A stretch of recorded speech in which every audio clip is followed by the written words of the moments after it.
সেটা আমরা প্রণোদনা নিজের চালটা পেয়ে গেলে আমরা ঘোষণা দেবো এবং প্রণোদনাটা দেব। সবচেয়ে বড় সমস্যা সেটা হচ্ছে নিষিদ্ধ জালের ব্যবহার। আগামী মৌসুমে আমরা সেটা যেন ঘোষণা দিতে পারি, এটা করব। অভয়াশ্রমের পরিকল্পনা অলরেডি আমাদের হয়ে গেছে।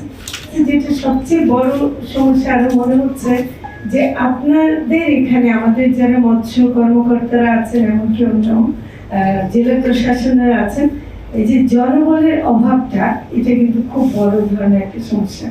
এটাকে আমরা দূর করা খুবই জরুরি এবং এটাকে আমরা দেখতে হবে, কারণ এটা না হলে করা যাবে না। আবার জনবল সমস্যা দিলেও হবে না, তাদেরকে কাজ করার মতো করে যেমন স্পিড বোর্ড লাগে বা অন্য কিছু লাগে সেটা দিতেই হবে। তো কাজে এই দুটো ব্যাপার আমাদের প্রশাসনিক সিদ্ধান্ত, এগুলো আমরা বলবো আমাদের দিক থেকে। কিন্তু বৃহত্তর পরিসরে যেটা একটা বড় সমস্যা হলো কৃষির সাথে আমার যে একটা সমন্বয় ঘটানোর ব্যাপার আছে।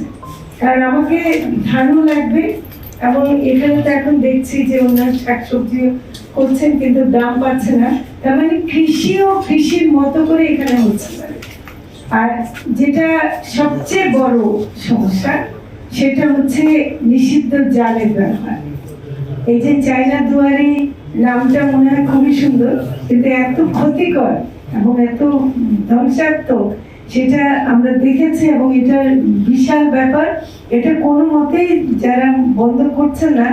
বসুন্ধরা টিস্যু অশুদ্ধতার বিরুদ্ধে এক বিন্দুও ছাড় নয়। আমার কাছে মনে হয় যে আমাদের দুইটার পর্যায়ে কাজ করতে হবে। একটা, এটা উৎস যেখান থেকে, এটা যদি আমদানি করা জাল হয়ে থাকে এটা আমদানি বন্ধের জন্য অবিলম্বে ব্যবস্থা করতে হবে।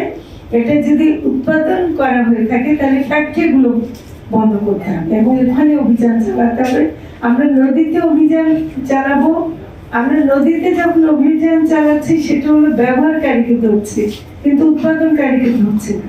তো কাজে আমাদেরকে উৎপাদনকারীকে ধরতে হবে। তো সেজন্য আমি সেটা বলবো যে নিষিদ্ধ জাল ব্যবহারও যদি আমরা বন্ধ করি, যে মাছগুলো ক্ষতি হয়ে যাচ্ছে, আসলে মাছগুলো তো ধরেন একসাথে সবই মেরে ফেলতেছে, তো সেটা আমরা একটা যেন করতে পারি। আর আমার মনে হয় যে টাঙ্গুয়ার হাউসটা একটা অত্যন্ত গুরুত্বপূর্ণ এটা হাউস, এটাকে রক্ষা করা, এটা মানে আন্তর্জাতিক ভাবে মানে একটা পরিবেশের দিক থেকে এবং আমাদের এনভায়রনমেন্টাল দিক থেকে আমাদের অত্যন্ত গুরুত্বপূর্ণ একটা মানে হাউস। তো সেটাকে জাতীয় পর্যায়ে এটাকে আমরা যেন গুরুত্ব দিয়ে এটার ব্যাপারে রক্ষার ব্যাপারে কাজ করতে পারি, সেটা আমরা করবো। এবং টাঙ্গুয়ার হাটকে একটা গুরুত্বপূর্ণ পরিবেশ শুধু না, আমরা মৎস্যের দিক থেকেও একটা যদি গুরুত্বপূর্ণ হাউস হিসেবে ঘোষণা দিতে পারি তাহলে এটা রক্ষার দায়িত্ব সবার হবে।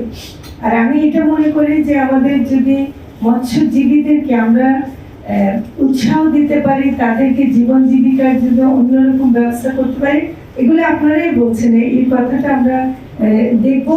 এবং আমরা যদি অন্যরকম তাদের আয় রোজগারের ব্যবস্থা করতে পারি, নিশ্চয় তারা মানে অহিত ভাবে মাছ ধরে নষ্ট করবে না।